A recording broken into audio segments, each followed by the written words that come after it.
नजर आए। अगर आपके सामने वो मंजर पेश किया जाए जो हिस्ट्री के अंदर मौजूद है, पढ़ें आप और देखें, तो आप कभी भी फाहशी के काम जो है वो 14 अगस्त को ना करें। याद करें, कभी अपने उन बूढ़ों से पूछो जाके जिन बूढ़ों ने अपनी आंखों से ये मंजर देखा है।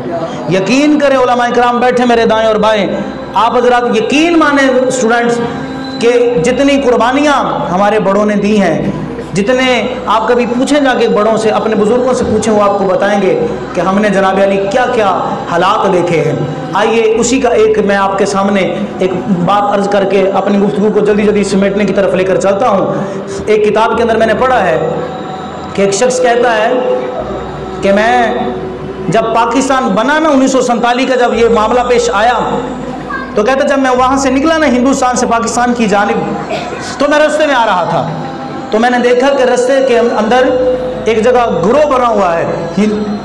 हिंदू और सिख जो है वो लड़के एक जगह ग्रोह बनाकर, ग्रुप बनाकर नाच रहे हैं आग के इर्द गिर्द। मैं बड़ा हैरान हुआ कि यहाँ पे क्या हो रहा है। जब मैंने पास जाके देखा तो मैंने क्या देखा कि माओ और बहनों की छातियाँ काट काट कर, पस्ताने काट कर ढेर लगाया हुआ है, और उस ढेर के इर्द गिर्द नाच कर जो है वो अपनी खुशी और मुसर्रत का जो है वो दिन मना रहे हैं। कभी सोचा है पाकिस्तान के लिए क्या कुछ हुआ है?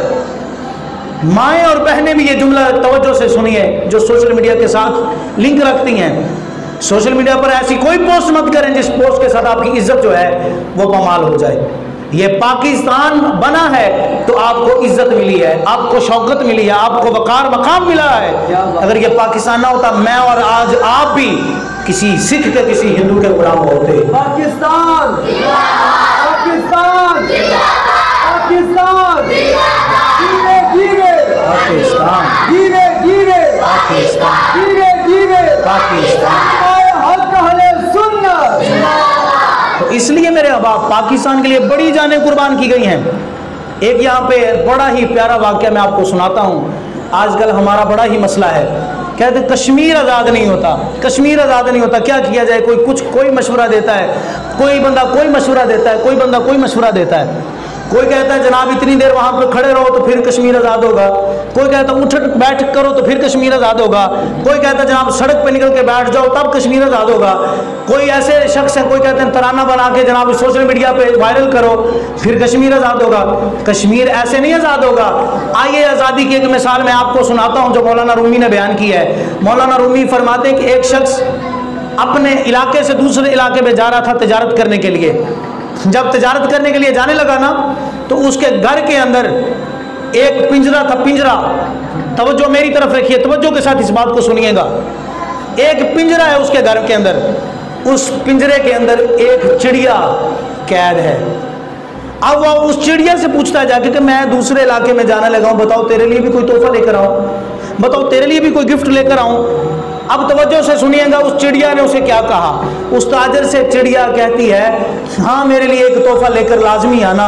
जब तुम उस इलाके में जाओ ना तो उस इलाके के किसी बाग में जाना जहाँ पे परिंदे चहचहा रहे हों, जहाँ पे परिंदे आज़ादी के साथ घूम फिर रहे हों, वहाँ पे जाके मेरी दर्द कहानी भी सुनाना कि एक यहाँ से दूर एक इलाके में एक पिंजरे के अंदर एक चिड़िया बैठी है, उसका तुम्हें सलाम हो और वो तुमसे आज़ाद होने का, तुमसे आज़ाद होने का मशवरा पूछती है, आज़ाद होने की हाल पूछती है कि मैं कैसे आज़ाद हूँ। ये बात लाजमी उससे पूछ कर आना। ताजर ने हंस कर मजाक उड़ाकर उसका बात को टाल दिया। कहा लो ऐसे भी मशवरे कहीं जंगलों से मिलते हैं, कभी जंगलों से भी आज़ादी के हाल मिलते हैं। अब वो ताजर ने अपनी तजारत का सफ़र किया, एक जंगल में जाता है, वहाँ पर बहुत ज़्यादा चिड़ियाँ बोल रही होती हैं, वहाँ पर बड़े परिंदे आपस में बातें करते हैं, चहचहा रहे हैं, उड़ते आते और जाते हैं। तो वहाँ पे पूछता है वो जाकर, कहता है मैंने तुम्हें एक पैगाम देना है। ऊंची आवाज़ के साथ परिंदों से गुफ्तगू के अंदर मशगूल होता है। कहता है यहाँ से दूर एक चिड़िया है जो पिंजरे के अंदर बंद है और वो चिड़िया का सलाम हो तुम्हें, और वो तुमसे आज़ादी का एक तरीका पूछना चाहती है कि आज़ाद कैसे हो। अब जब ये दर्द कहानी उसने सुनाई ना, तो एक चिड़िया बैठी हुई थी दरख्त के ऊपर, वो फौरन वहाँ पे फड़फड़ाती है। फड़फड़ाने के बाद बेचारी की जान फड़कती है उसके अंदर।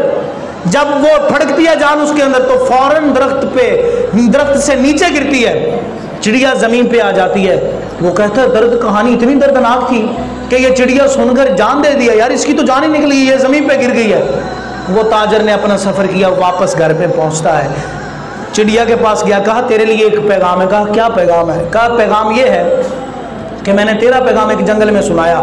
वहाँ पे एक चिड़िया दरख्त पे बैठी थी जो सुन रही थी मेरी बात को, वो सुनते ही ज़मीन पे गिरी, उसकी जान निकल गई। अभी ये ताजर ने बात की ही थी कि वो जो चिड़िया पिंजरे के अंदर बंद थी, कैद थी, वो चिड़ी वहां पर फड़फड़ाती है, वहां पे उसकी जान पे आ जाती है, वहां पे उसकी जान निकलना शुरू हो जाती है, वो फड़फड़ा के वो पिंजरे के अंदर गिर जाती है। ताजर समझता है चिड़िया फौत हो गई है, चिड़िया की जान निकल गई है, चिड़िया की रूह परवास कर गई है, चलो इसको यहां से निकालता हूं, निकाल के पिंजरे से मैं बाहर फेंक देता हूं। उसने पिंजरे का दरवाजा खोला, चिड़िया को बीच से निकाला।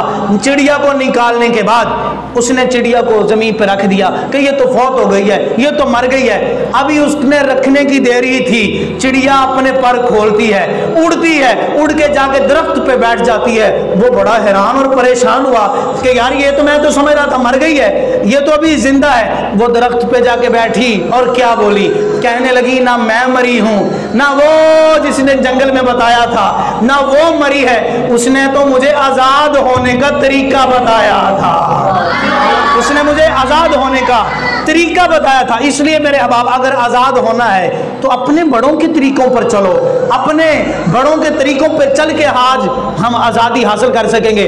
उस मुसलमान के लिए शर्मिंदगी की बात है जो मुसलमान कहता है जश्न आज़ादी मुबारक पोस्टें भी कर रहा है, मना भी रहा है, सबज कमीज़ पहनकर, सफ़ेद शलवार पहनकर, यहाँ पर जो है पाकिस्तान का बैच लगाकर, ठीक है, सर पे के ऊपर जनाब सबज पट्टियाँ बांधकर सुबह से लेकर शाम तक नारे तो लगाता है पाकिस्तान जिंदाबाद, पाकिस्तान जिंदाबाद के नारे तो लगाता है। शर्म से डूब मरना चाहिए उस पाकिस्तानी को जो पाकिस्तान के नारे तो लगाए, आज़ादी तो मनाए, लेकिन फॉलो पैरवी किसी हिंदू की कर रहा है, फिल्में किसी हिंदू की देख रहा है, फिर सिखों की फिल्में देख रहा है। वो कैसा आज़ाद शख्स है तू, किसकी आज़ादी मना रहा है? लिबास अपना देख, लिबास में तू हिंदुओं को फॉलो कर रहा है। तेरे फेवरेट शख्स कौन है? हिंदू।